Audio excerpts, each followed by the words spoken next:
হে ঈমানদার বান্দারা, তোমরা আল্লাহ তাআলার নিদর্শন সমূহের অসম্মান করো না। সম্মানিত মাসগুলোকেও যুদ্ধ বিগ্রহের জন্য কখনো হালাল বানিয়ে নিও না। আল্লাহর নামে উৎসর্গীকৃত জন্তুসমূহ ও যেসব জন্তুর গলায় উৎসর্গের চিহ্ন হিসেবে পট্টি বেঁধে দেওয়া হয়েছে, যারা আল্লাহর অনুগ্রহ ও সন্তুষ্টি অর্জনের লক্ষ্যে আল্লাহর পবিত্র কাবা ঘরের দিকে রওনা দিয়েছে, তাদের তোমরা অসম্মান করো না। তোমরা যখন এহরাম মুক্ত হবে তখন তোমরা স্বীকার করতে পারো।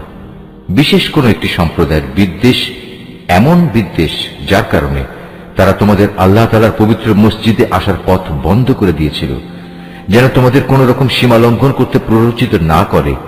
তোমরা শুধু নেক কাজ ও তাকওয়ার ব্যাপারেই একে অপরের সহযোগিতা করো। পাপ ও বাড়াবাড়ির কাজে কখনো একে অপরের সহযোগিতা করো না। সর্বাবস্থায় আল্লাহ তাআলাকে ভয় করো, কেননা আল্লাহ তাআলা পাপের দণ্ডদানের ব্যাপারে অত্যন্ত কঠোর।